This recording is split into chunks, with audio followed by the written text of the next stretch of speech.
any further ado, I'm going to get Rob Perna Jr. and Nikki DiGiorgio on. What's happening? Not much, man. Good to see you. You too. Yeah. Hello. All right. Good to be seen. Yes, sir. Did a little radio show with you guys recently. Yes, sir. Yeah, let's go. Soundstage. Westchester. Now, we played in Westchester, but I don't think we met there initially. No, I don't think so. I think, one of the first times I remember hanging out with you was at some sort of blues festival. Maybe not a festival. Maybe before they had the Paoli Blues Festival, and they were doing more of like a street thing. With Russ Lambert. With Russ Lambert. Yeah. I think that's one of the first times I hung out with you. Yeah, I do think that's right. Yeah. It was early on. I kind of feel like maybe we crossed paths at the Rusty Nail. Blues Yeah, Jam. that for sure. That was going on, and those were. Do you remember what night of the week that was? I can't. Wednesday or Thursday. They were nice. Yeah, that was a good, formidable grooming space for a lot of future blues players in the area. I feel like. Yeah. It was a good grindstone to be in there. Yeah, the house band with Don Evans and Kenny Brooks on drums, Greg Taylor on bass. So they were good. Heavy cats. Yeah. Which is funny, because if we're meeting players at jams like that, obviously you may not have the same influences, but you're coming from a similar place. Yes. And for you, because I love the blues, you too, obviously, but you have this funky side to you. Right. Yeah.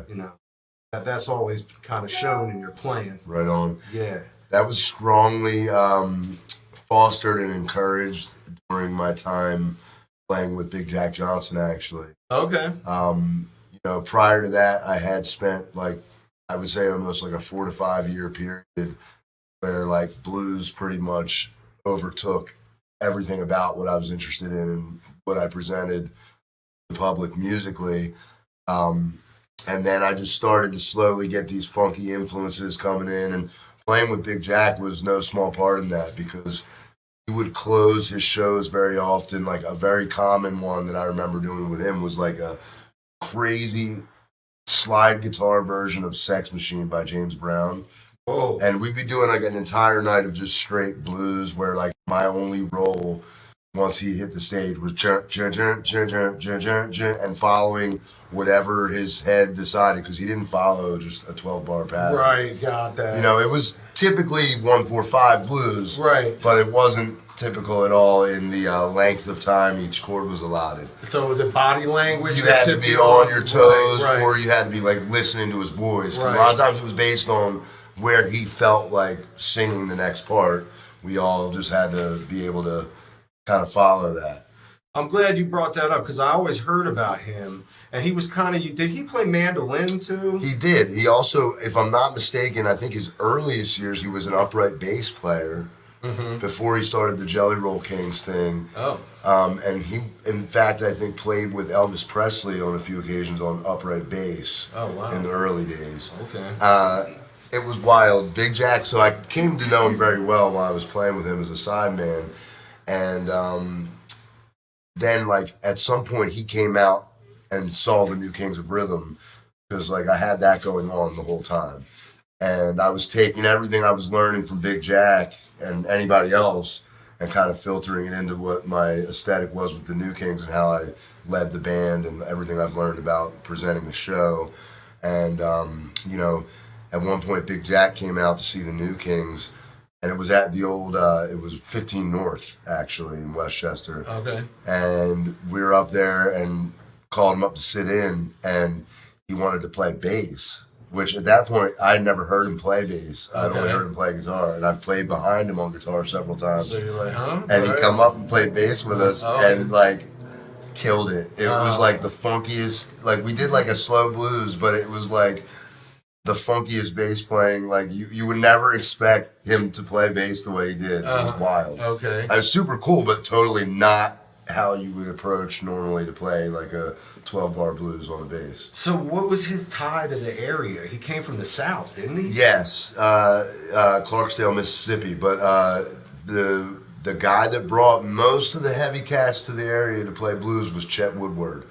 He was a drummer in Westchester. He was from Jersey originally, but then he traveled around quite a bit playing with I think he was in Moby Grape for a minute at some point and played with everybody and then was backing up all these blues guys and then eventually settled in Westchester and was filtering all these guys who would be touring, and that's how they would come down through the Westchester, Philly, around here also scene playing blues. Okay. A lot of that was Chet Woodward. Okay, Lonnie Shields is another guy. Yeah, that yeah. was kind of tied in with that. Okay. There was a couple other guys that promoted heavy back then. A guy named Hooter, Maury Sasloff. He was bringing a lot of. I think he's the guy that brought John Brim into the area. A couple of them dudes were really pumping it up back then. So I mean, was showmanship something that drew you in when you were kind of first getting into music? Absolutely. Like, I was immediately drawn. Like, I already was a huge fan of like people like Jimi Hendrix. Mm-hmm. So I mean, like the showmanship qualities of playing guitar. And there's something interesting to note about that I'll mention too. But like, then as I'm getting into blues and I'm seeing guys like T-Bone Walker and like Guitar Slim and Buddy Guy, throwing it on real thick as you're presenting your art, like something not everybody realizes a lot is like the visual aspect of what you're doing when you're on stage is sometimes more important because like not everybody hears music at all the way we do. And not everybody even cares about music, especially when you're at like bars and stuff like that. You're not really, most of the time, it's not people that came specifically to see music. They're just at the bar that happens to have bands playing. Right. And when you're in those situations, people don't necessarily remember, especially when everybody's out drinking, especially the crazier nights, man. Like you leave there at the end of the night, it's like half the people are probably blacked out the next day. They're going to sometimes remember the visual aspect way above what they actually heard happening on the stage at any given time. Mm-hmm. Only like some of the things that we really like about what we play as musicians that we're striving for, like musically, don't even get noticed by people that don't play music. It's like we listen to music in a different way, especially I think guitar players sometimes. But like, so you're seeing that body language of guitar being brought out and in the forefront, and that's the kind of thing that really drew me in. I think it was like, took me a long time to realize that when you're watching Jimi Hendrix play and he's all over the place and his whole body's moving, it's not just a wild dance. It is very much part of what you're hearing. The manipulation of where that instrument is in relation to your body and the way your arm and your hands and your attack changes once you start to like explore like playing in that like way or at that volume. It all becomes a part of the instrument itself, I feel. Yeah, I can see what you mean, especially with someone that moved around as much as he did. But that was definitely a blues aesthetic, too, so I really appreciated that.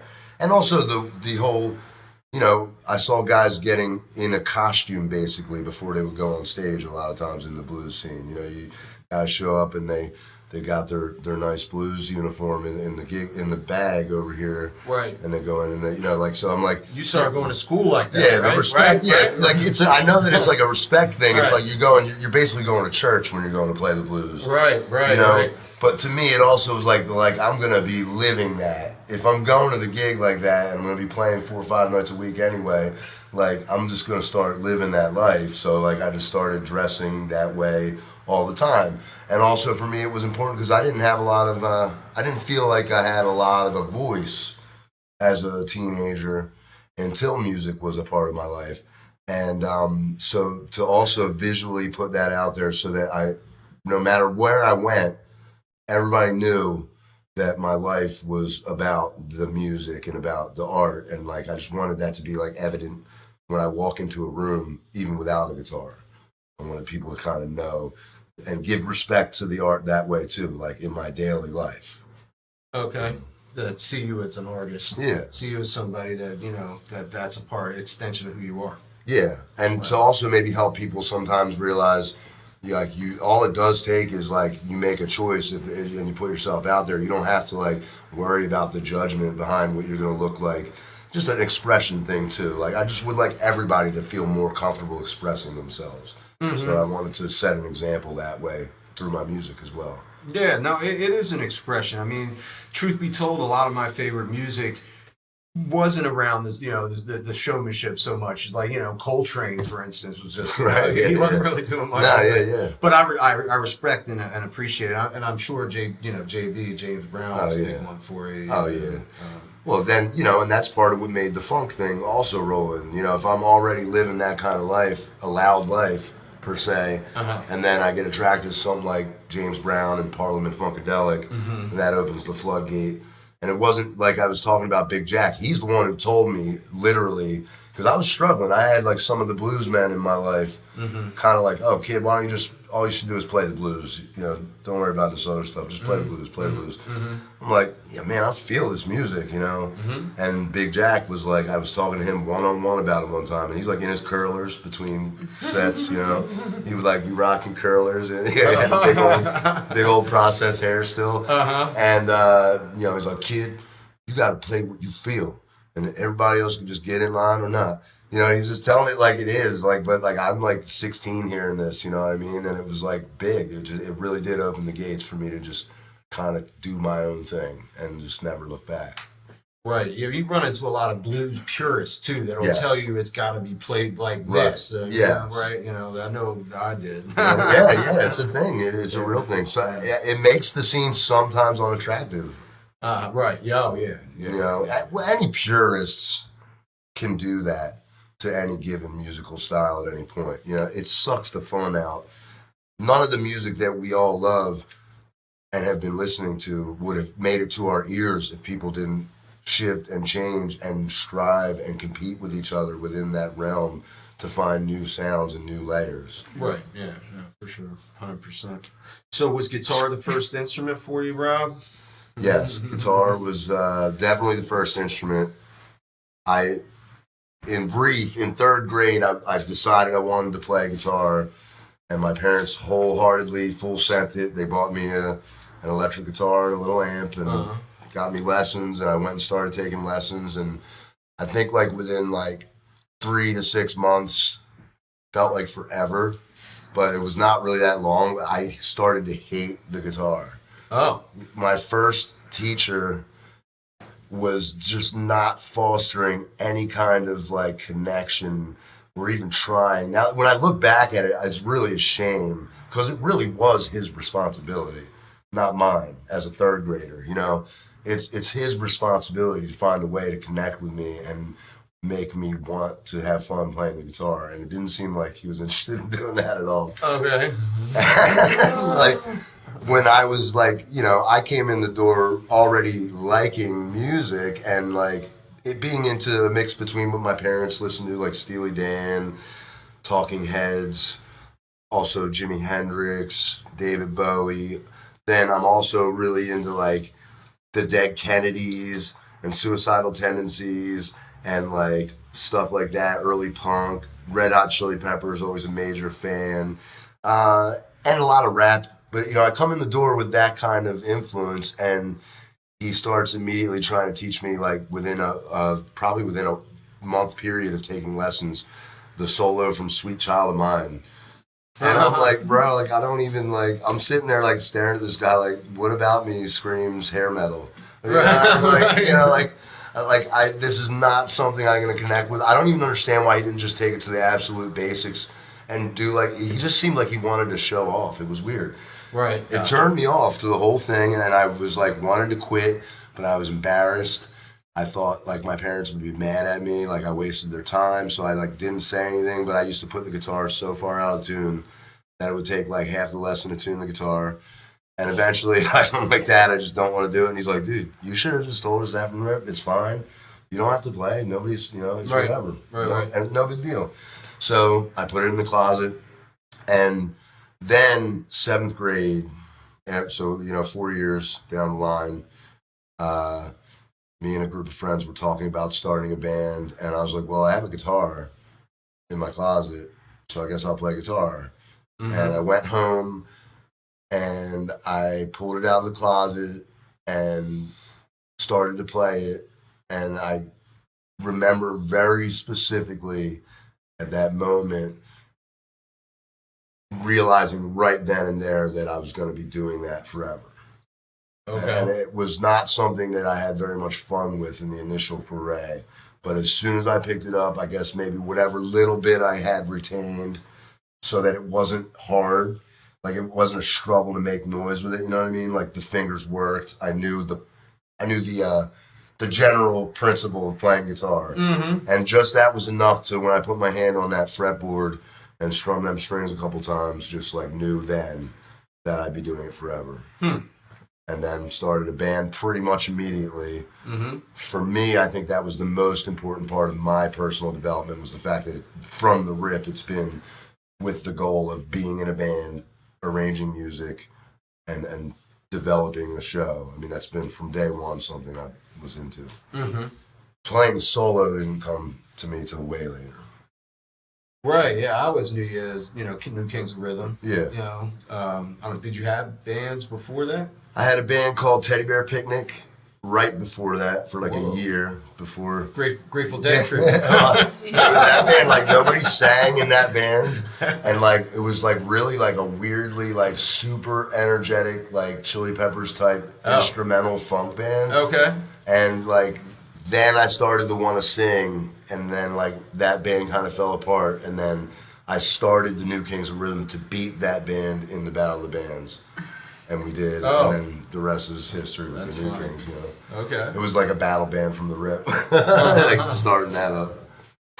Nice. And the other band that I know you did play with a bit that I think is killer is Rocket 88, right? Oh yeah, Yeah. Marc Keneally, another like amazing influence and mentor in the blues and showmanship, and just like that man tells the best stories, and just every crowd that I've ever seen him perform in front of, they wholeheartedly jump on board the Dr. Harmonica wave, Yeah, I saw him at He's the Queen. Yeah, when you weren't with him that time. Right. But that was it was first time He's a seeing good him. guy, man. Yeah. Yeah, he's definitely, he brought every single musician that I've ever met through him or playing with him is also like top notch. He just always has the best guys making music with him. Is that right? Okay. Yeah. He's been around a long time. Yes, sir. I know that. So part of what I'm trying to do in every one of these conversations is kind of touch a little bit on how music has helped you through hard times, through life, Yeah. It's definitely it's been a super. It's interesting because I knew we had talked about that a little bit before, and I think that all of us at this table have that in common, that the music has been a major like healing process, part of the healing process throughout life and everything that it throws at you. And it made me think about, like, I've seen a few people over the years like very publicly tell everybody via social media or whatever, like, I'm quitting music, my life is trash, everything's going wrong, blah, blah, blah, blah, blah, I'm quitting music. And I'm like, what? Like, that's the last thing you should be dropping from the itinerary. Like, the way I feel about the value of music as a therapeutic mental health thing. Yeah. Yeah. I'm like, cut that out, then you might as well just put me in the well head first at that point anyway. You know what I mean? Like, the music thing is like that thing that, like, to me, like, every day I wake up and, like, I know not every day is going to be a valuable, like, I'm going to make music that day, but, like, I'm thinking about making music pretty much 24/7. Everything that happens, there's a soundtrack, first of all, going on. And I can't imagine muting that and then expecting everything to get better. I feel like it would do the exact opposite. So it's always, I think when I see that, my advice is always like, no, don't drop out. Like, try everything else on that list first. I get it, man. I mean, I've worked some jobs in the last couple of years where you run into people and they'll be like, you're in a band? And it's like, I mean, not to say that that's some sort of big deal, but, like, I don't know how people get through the regular day-to-day grind without some kind of outlet. A lot of people don't. They really don't have much of an outlet. They just, they do what they do. And find an outlet, people, it's good for you. All right. All right. And look, the band thing in particular is like another form of family. And guess what? It's a family that you pretty much get to choose. Like, we don't get to do that with everything else. The band members certainly become your family if everything's running the way that it should as a band. And in those instances, that's the family you chose, you know, and that's like a beautiful thing that not everybody gets also. Yeah. Yeah, so I mean, there's never been a time I know that you thought about putting it down. And Nikki, I wanted to bring you into the conversation. Thank you for coming out tonight. Yeah, I was like, talking about the old days all day, but no, I know. the new days are dawning. I'm here to support Rob in whatever he does, but since we're on that subject, I mean, obviously, music had been huge in my life. Before I met Rob, I've been writing poetry or rhythms or lyrics since I could write. And I didn't have the band experience to start out because for some reason they didn't, like, it wasn't cool to have, like, girls in a band when I was starting to play. So I just, like, immediately, like, took on the singer-songwriter, took the singer-songwriter route, which was fine because I write fire songs. So You definitely do. It's really not, it wasn't that big of a deal. But I say that to say, there was times that I wanted to give up just because, you know, not being immediately received or being in spaces like where I grew up. I feel like if I grew up like in a more city area, I would have been like way more received with my music, but it was more of like, it was Chester County, so it was just like, it was weird. But after meeting Rob and being in a band dynamic, and I was like, when I had first met him, it was in Westchester, and he kept telling me to come out to an open mic, and I was like, I knew, like he was saying, that was the thing that I needed more in my life at that time. My life was pretty great, all things considered, when I had met him, but I was not playing music.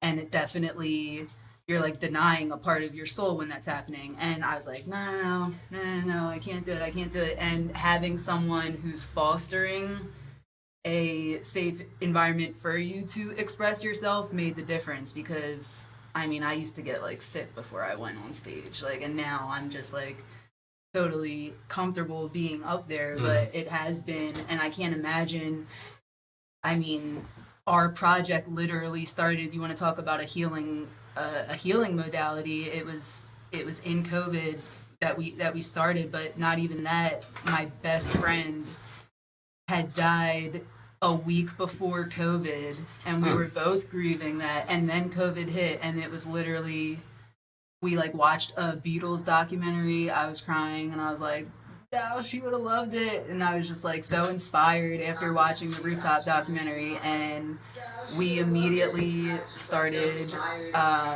writing music. I told him what I wanted to write, and he was like, all right. We like sat in different corners of the room, and the process was just so easy. So finding also someone who can bring out that side of you has been incredibly healing. Like, I just wasn't doing that, and now I can't stop creating. So it's like a nice domino effect. Yeah, that's beautiful. That's deep. I mean, and Onyx and Honey, I mean, I know that logo, I see it on you. So is this something that had been in the making, or? That was the music started before the band idea started. Yeah, we started writing and recording together, which, like, also as a healing process, as she was saying, that writing was very much that, I think, for both of us. Also, at that moment in time, like, seeing what was happening and being on them shutdowns, and you didn't really know what was going to happen, was like we were kind of mourning normalcy for some degree, at least. Like, every gig was gone at that point. But we also saw that the the playing field was essentially leveled, because everybody was live streaming. Flea was live streaming from his backyard, from his iPhone, and so were we. Not in our backyard. Yeah, if you didn't see that was crazy. Like, yeah, you see, everybody was doing stuff like that then. Yeah. But I saw one of Flea, and you could tell he was plugged in whatever, so he could hear it. And it was just him. It wasn't plugged in. He was plugged into whatever his source was that he was listening to, and jamming along with it. And it was like you could hear just the sound of the electric bass, but like off the neck of the bass, which sometimes sounds real cool anyway. Right. And he was playing the lead part to Sidetrack by Freddie King. Huh. And he was just jamming along the Sidetrack by Freddie King. And I'm like, what an obscure, weird, like, pick. Yeah, you know? for I'm like- Flea, I'm yeah, like- totally. And he was doing like the Freddie King guitar part, but on bass. And I was like, wow, you know. And I was like, I don't even know how many people that like follow Flea even like know that that's what he's playing or whatever. You know, it was cool. But yeah, like everybody was doing the same thing. That was all you could do. It was no cool. matter who you were. And it was like everybody had to pivot, whether and kind of like what you were saying when people are like, wait, you get to be in a band. Like it was very. I was probably doing 400 things before the shutdown, but I don't know what you were, or you were at Creep. We were both, and it was just so apparent after we got to just chill for a month when everything was shut down and you physically couldn't go out.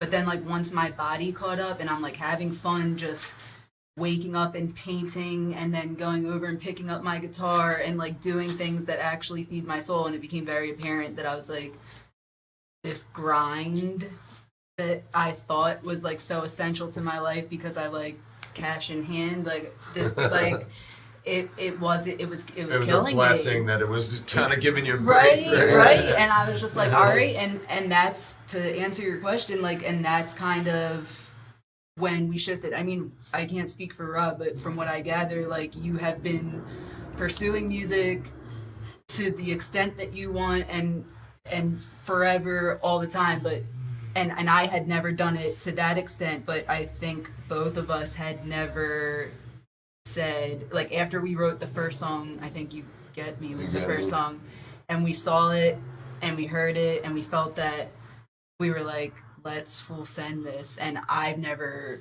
really got to do any, and it's been a crazy journey, how it kind of organically happened, but I think it's cool that it happened that The way. first tune's called You Get Me? The first one we wrote together was like a tribute to her friend Claire. Okay, got it. But also anybody, about the relationship too, I would say. But that was the first song that we like really truly, like, we had started playing together a little bit, but that was the first song that we collaborated on writing wise. And he had woke up that day saying he wanted to write a tune in E minor, so we had a. But very specifically, I wanted it to be in E minor, so that it could like have that bottom E, like that low point, but not be the tone center. So like it's like it draws the ear. It starts off in an E minor, but then like G is really the pivot, like the tone center, so that it is like a brighter sounding song, but it's all written from the aspect of E minor. But yeah, I mean, for me, writing music prior to Nikki, like, was never, I never really did that as a collaborative thing. I had written music, but never with somebody. And this is the first time. Only ever times I've done that was like while I was locked up, writing songs with people that I was teaching, and almost more as like a tool to write, to teach how to write, to like arrange and whatnot. But she's the first person that I ever felt comfortable, I think, actually writing a song with. And it was very nice. Well, she the other night she did a show of all like mostly original music, acoustic, solo, and like my mind was blown, like seeing the type stuff that she's been writing since she was like 16 years old. Whereas like me, I spent a lot of years just mimicking blues or whatever, you know, and like just doing whatever. It wasn't until I had like the real blues and had to go to prison where I started to really write music. I mean, I had songs written before that. How many songs did you write in jail? A lot. Well, yeah, I mean, like, so the scope of things there was from the age of like 15 to the age of 34, I had probably written 40 songs. And I was pretty proud of all of them. You know, I thought they were all pretty dope. But then I went to jail and I wrote like 400 songs in like 4 years. And that was like crazy to watch, like the quality of writing, the depth of lyrics, or however my brain started to work, where like I didn't care anymore. I started to be like, I don't give a fuck if anybody like what I talk about in the song. Like most people, if it reaches a grander audience than just my immediate people, they're not going to know whether it's a true narrative or a story being told or anything anyway. So I started to write more from a very honest way, where it was like, maybe sometimes you don't, or maybe sometimes you veil things too much in a song. That might be a problem some people have. Like, you're trying too hard to make it vague. so that people aren't judging you based on what's being told in the song. Like, so I started to just be more honest personally, I think, with the lyrics, which opened the floodgate, honestly, for me, lyrically. But again, then it wasn't really, I think, after getting out, probably only wrote a couple songs in a couple years, and then when being put on lockdown and starting to write with her, then more. You know, like, so I kind of need to be in some form of where I can't just be doing whatever I want. Right, forced into the corner, kind of. For me, I like, for my creative mind to really burst, I think because I do live a very free existence. Like, I really don't give a shit about very much of what, like, is expected of a person, or what a person's supposed to look like or sound like or do, or like how many hours of a day is acceptable for you, for me to take a nap if I want or whatever. I don't care about those kind of things. So, like, I'm not under enough duress most of the time to reach a really, like, emotive state with songwriting. Like, if I didn't, like, if I was just making myself right now, when I have the world at my fingertips, it would be like probably an instrumental fucking super crazy funk album that didn't take a lot of effort. You know, it would just be like funking out for an hour. You know what I mean? Like, wouldn't have a lot of lyrical content probably. I got you. A little less thought involved there, too. Well, I'm down with that. I love just straight instrumental music. Yeah. For sure. Well, that would be my jazz album. And I would just call it that regardless of what anybody else thought it should be classified as. Oh, yeah. I hear that. Oh, man. Well, what's coming up for you guys? Musically, you have shows coming up, right? Yeah, we got things happening. March is a big month. We have 3, 4, 5 Jive happening at Artillery Brewing Saturday, March 4th. That's with Onyx and Honey, Will Snooze, Fragments of Greatness, Willie and the G's, and DJ Mojo Rise. Yes, ma'am. Where's that going to be at? Artillery Brewing, and that's in Westchester, PA. And just while we have the floor here for Artillery, Artillery is a brewery. It's on Gay Street, but it's like at the end of Gay Street. So at the end, like where Saloon is, if you keep going straight, there's like a parking lot right there. You park right there. It's generally always free, like at night. You might have to pay during the day, but they are not only a banging craft brewery, but they personally want and support local original music. He also covers welcome. I'm not saying they only will accept original, but I'm just saying, like, it is a hidden gem music that fosters original music, that wants it, that prioritizes it, and I just wanted to make sure that they got a shout out, because not everybody's down for the cause, especially when you hear about how Westchester used to be which used to be like everybody was down for that cause, for just quality different kinds of music. But yeah, so shout out to Justin at Artillery, because they've been great support. Yeah, and you can go catch a show there pretty much anytime. I think they're pretty much music pretty regularly. Yeah, they have a lot of music At Artillery. Yeah.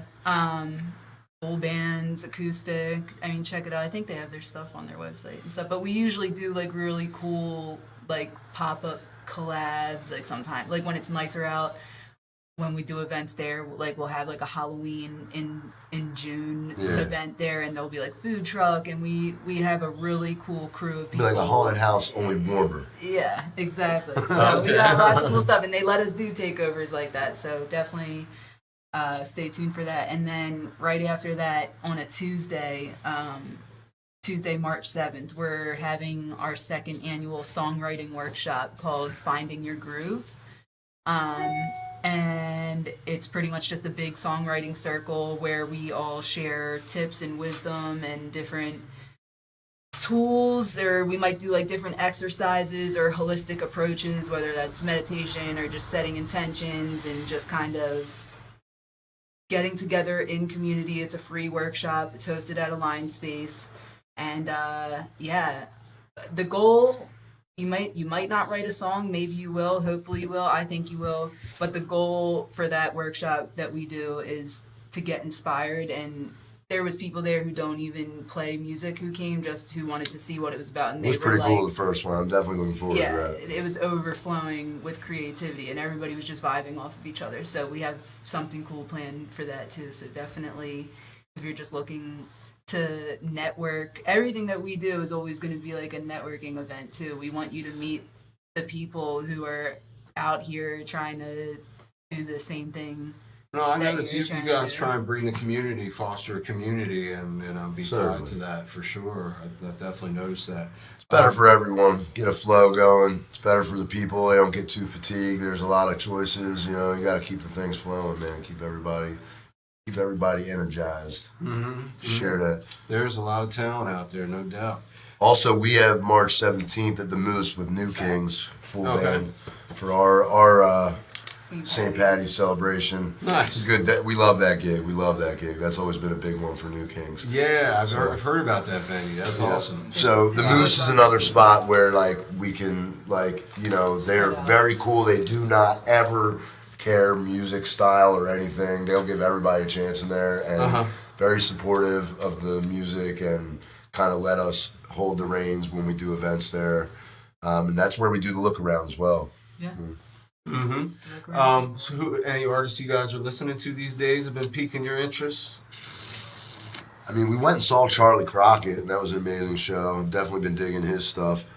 Finding that I actually liked I think 3 albums ago, some of that stuff even better than the newest album. But he's a really nice country-tinged artist, but he's got that bluesy New Orleans vibe too. Yeah, he's incredible. Also, I discovered Fontaine's DC last year. That was a cool find. They were cool to see live too. Fontaines DC. Some Dubliners. Yeah, they're super Dublin. I guess the genre, which I didn't know before this, was called shoegaze, but I feel like they're more like They're more punky. they're punky poet punk. Yeah, they're sick. They're good. I've been digging on them. How about locally? Any bands you want to give shout outs to? Oh, so many. I mean, we've been vibing with Two Non-Bobs. They're good friends of ours. 314. Holler. Muskrat Flats, good friends of ours too. Nikki DiGiorgio. Everybody who comes to the Westchester. Now if you I Beach don't want to forget anybody because there's way too many. Dude, I mean, if you know, you know. We have a pretty extensive crew, and we just love everybody who's doing the thing right now. And yeah, I don't even know. So the Look Around Music Festival will have some of these bands. Yeah, that's a good time to see who we're really vibing with. We're not releasing any official lineup yet, but we have some things already picked out. It's going to be a nice stacked year. I mean, you can look back at last year too. That's people that we really love and support. Like some of them just aren't going to be on this year because got to switch it up. Right. But It's in Westchester? Yes. Yeah, at the Moose. On August okay. 26th. Saturday, August 26th. Outside. So the Moose there's the Elks on top, the Moose on the bottom, and it's right behind the beer mill. I feel like everybody always knows where the beer mill It's kind of is like in Westchester. it's kind of like a mullet, business up front and party in the back. Straight up. Elks is the Facts. business. The Moose is the party. So the inside, the Moose will be open simultaneously during the day for like bar service or maybe workshops. We don't know yet. But outside is like 4.5 acres. 4.5 acres of land. Yeah. And yeah, there's tons of space. We had anticipated like 400 people last year, and I was like been happy with that. 400, and we cleared like 1,000 easily. Oh, wow. Yeah. Wow. So we're hoping to have like 2,000 out this year, or 1,500 to 1,500 to 2, we'll see. Hopefully, we'll see what's going on. But yeah, we're definitely, and once again, that's all crew love. Like, it was our idea and our musing, but everybody has made that cut. Josh Trout, Nikki DiGiorgio, the board, Edwin, all them. Everybody's making it happen. Seriously, it's crazy. you can look at all the beautiful photos from last year that Kevin Matsanka, our homie. Kevin Matsanka, A1 all team glory member. to Kevin Yeah. Sanka, dude. I love you. I know If he's you've I not know met he's him yet, watching. you said he photoed you too. He's a Yeah, great Pete's dude. Barn, and Yeah, he's a great guy. Yeah, Kevin Van Zandt is just He really gets the The blood best. flowing and like makes you remember why you're out here making music and like why you should be like loving it wholeheartedly. facts. When you see his face at a good show and like the happiness, and then he just seems to capture the vibe perfectly. His every pictures time. pop. Yeah, Yeah. they kind of remind me. Did you ever get any shots by John Clark? He passed Oh, away. yeah, he passed away. I think there was some from when I was playing with Ja People He had some killer with Dean where he shots, had yeah. taken some shots. Yeah, Yeah, yeah. yeah. But that's Rest in good. peace. Yeah, for real. So you guys gonna play a couple tunes? Yeah, we'll definitely do that. Yeah. Gotta grab our Grab our guitars. Seems like it might be enough room.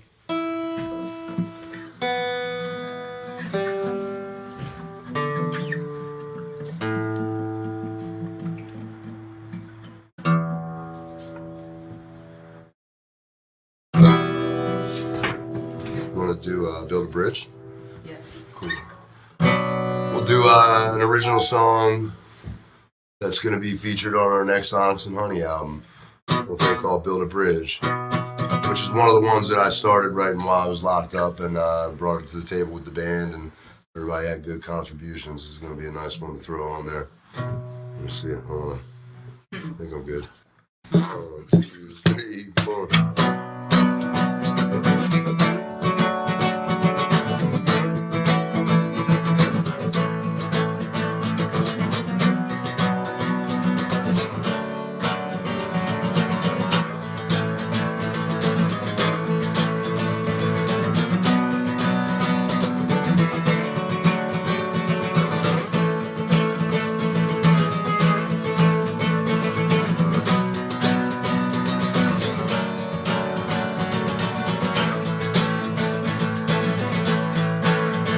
Well, I long to be rid of this bad dream, so I pinch myself and find I'm wide awake. Nothing left to do but carry on and hope I haven't made my last mistake. Well, the fog is mighty thick between these mountains, and I just can't seem to find a path to take. There's something holding me down in this valley, yeah. It's a feeling that I just can't seem to shake. Well, I started out with dreams and good intentions. May look as though I've thrown them all away. It's true that I've gone through changes on my journey, and I lost a few good friends along the way. Well, the fog is mighty thick between these mountains, and I just can't seem to find a path to take. Something holding me down in this valley, yeah. It's a feeling that I just can't seem to shake. Oh, well, I can't see the moon from where I'm standing, but I know that it's full behind the ridge. There's an ocean of sorrow between here and there. I guess I'm gonna have to build a bridge.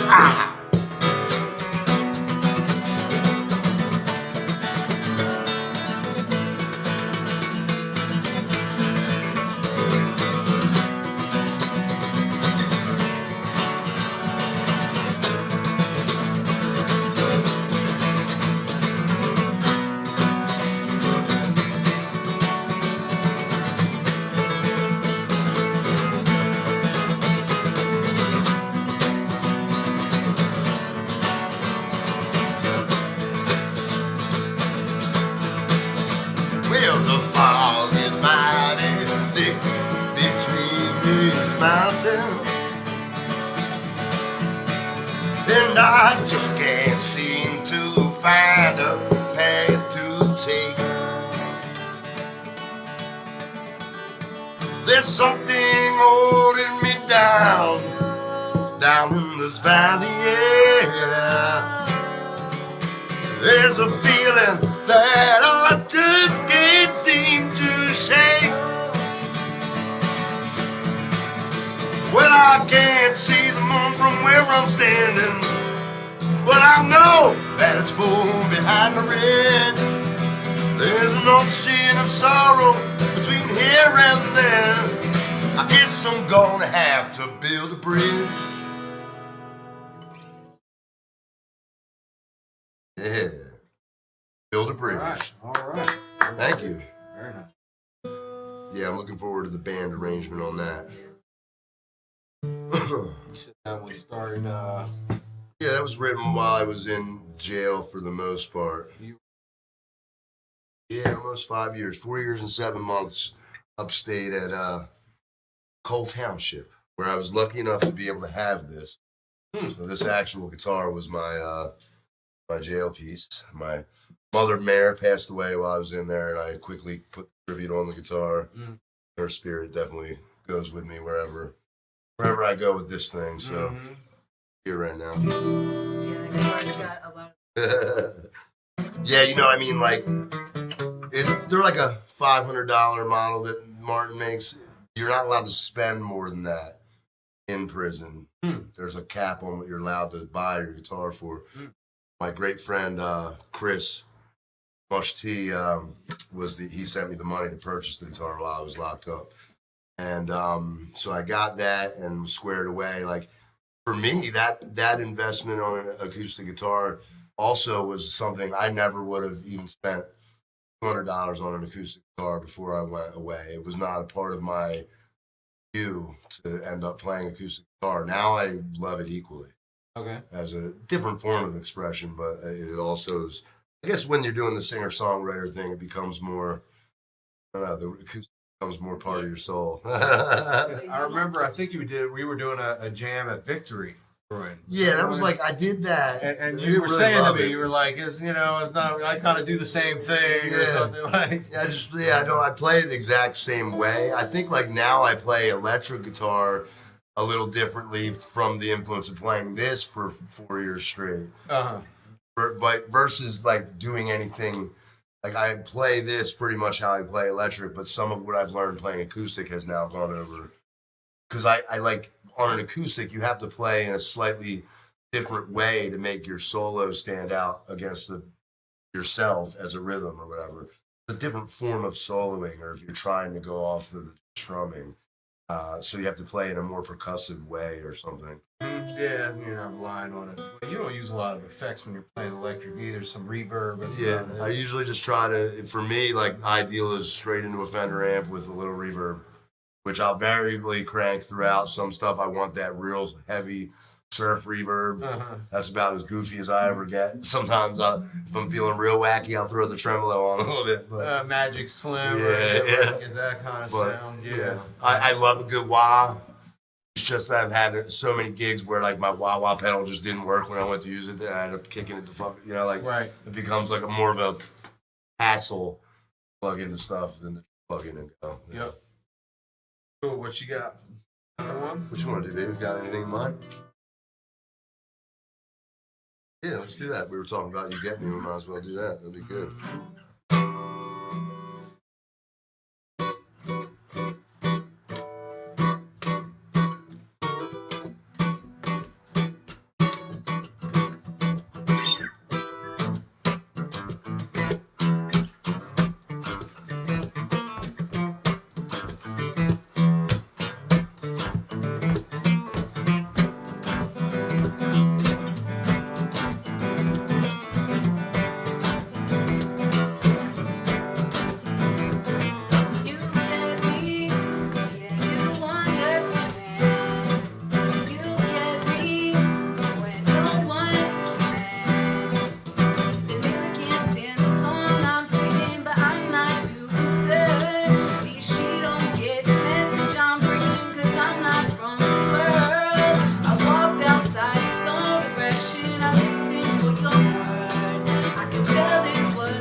There's something. Something calling me. There's something calling me. There's something calling me. There's something. Something calling me.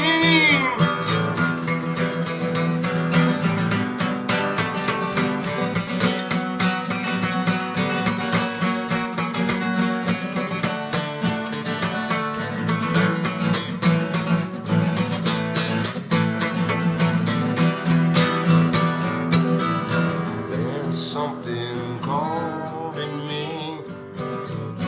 There's something calling me. There's something. Something calling me. Yeah. Hell yeah. Very Yeah. nice. Very nice. You guys Thanks, sound Marc. great together. That's Thank you. cool. Dude, Yeah, appreciate that the whole second part of that song, that long chord progression, like, dude, that especially, that was like some autopilot. Most of the song was done. And like from the description she had given me of like the atmosphere she wanted in the song, that part came out on keyboard. I played that all. Uh-huh. And I don't even really play keyboard. I played that, made that progression up like improvisationally, and then had to learn it on guitar. And I was like, wow, that's a really, it's cool. I didn't know it wasn't. It was sounded from a different like you were place. delving into jam, a little bit of the jam bands, which And is it was, different yeah, for you. definitely. Yeah. It was weirdly just came out. It was, I don't know if just the way the hands lay. I don't like. It's not a progression I would have came out of from my background. Right. It just came from the spirit of the song. So you saw the souls merge, and Yeah. that's what happens. Yep. Thank Well, you. well, on that note, because we're pretty much out of time, All right. thank you guys Thank so you so much for having so us. much, Marc. Next week, we got Patty McCann of Muskrat Hey. Flats. Oh, very cool. I think we And have I them know this he'll be week. talking about the Muskrat Flats show coming up at Artmore Music Hall, which I believe is the 27th. It's a big show for them because I know it's opening for Tom Hamilton's new side project, cool. More, which I've heard before, and I dig it. That'd be a great show. So we'll see you next week, every Monday, you. 7 p.m. for the live stream. Mainline Beyond with Marc Singer. I hope you all enjoyed the show, and we'll see you next time. Have a great week. Thank you. Thank you.